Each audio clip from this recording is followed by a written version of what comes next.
Charlie. At 2-0 down, things going very much against you. What are you thinking on the sidelines? Because it'd been a particularly poor performance to that point. Would you agree? Very, very poor performance. And to be honest with you, I'm thinking back to Everton.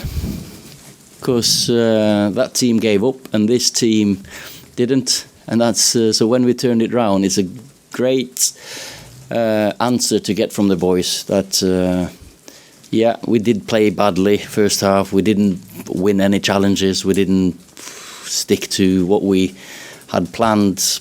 But to be able to shake them fears away, what it looked like fears first half when you're 2-0 down, and don't give up. You don't expect them to give up, but last year we did. This year we didn't. So it's a massive, massive difference in that respect. So your overriding is positive? Now, yeah. That's even though the big part of this game is very negative and you're disappointed with it, but that's football for you, and to have the character to stick in there and turn it round to 3-2, and we could have had 4, and was great. And then you're disappointed at the end that you don't hold the lead. You talk about the Everton game. A lot of the players there are still here now. How have they changed mentally, and what have the new players contributed with in that respect, with the mental? I think you could see there. You can see, we bring young players on with Mason. Of course, Brandon scores the goal. You got 3 lads that we've signed that's made a very, very good impact.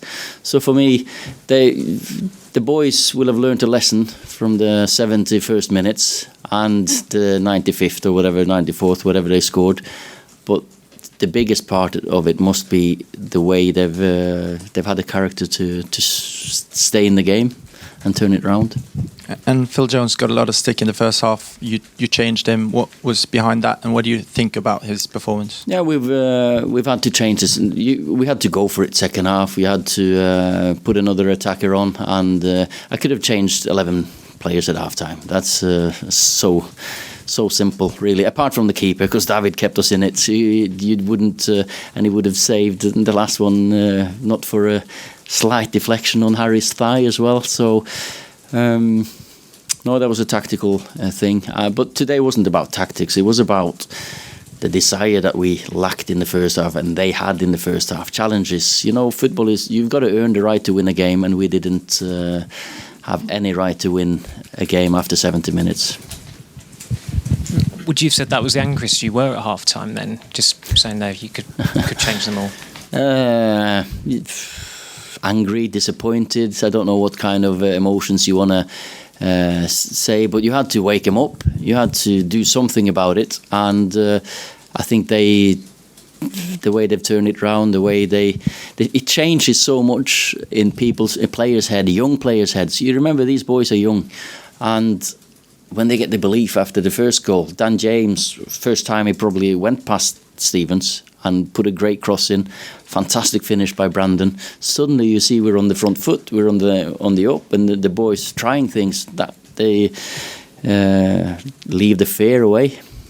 And just on Mason, he took his goal very well. He's been threatening that coming off in games. How pleased were you with his impact? He's a goal scorer. I've always said it, and I did an interview this week about number of minutes you need to make an impact, and he definitely made an impact today. I thought, but the way we've turned this bad 70 minutes into a positive feeling is good. Can you just talk us through the team selection, the changing system, why you felt you had to make that change? Was it to do with Sheffield United or the players at your disposal? And then obviously your subs changed the game in a positive way, but Axel coming on as well at the end.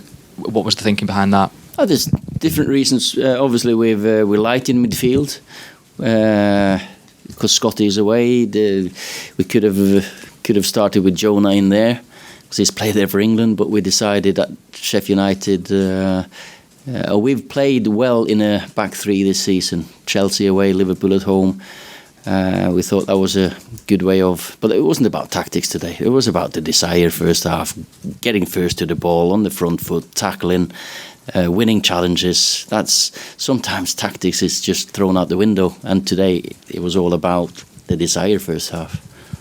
Ollie, you're talking about the lack of desire. How worrying for you is that? Because they're playing for Manchester United, they shouldn't be lacking desire to. They're young. The boys are young, and it's not a lack of desire in the word desire. It's maybe that confidence in themselves. You know, Andreas and Fred in midfield, they've never played together before, but the way we came out after they scored a second goal was excellent. So I don't doubt them wanting to win. Sometimes young players don't really know how to win challenges like this, and we must have learned a lot today. I'm sure they have. And how do you go about changing that from here then? Play like you did in the 7, 8, 10 minutes when we scored. Just release the fears. Play with belief, confidence. They've come through the academy, most of these boys, and they've, you know, when Mason comes on, plays with no fear. Brandon's great goal. It's something that you try to teach them, but they, along the way in the academy, you don't learn these. You don't play these games in the academy. They would have learned a lot by these 90 odd minutes, and so there will be some pluses as well. Okay, guys, thank you.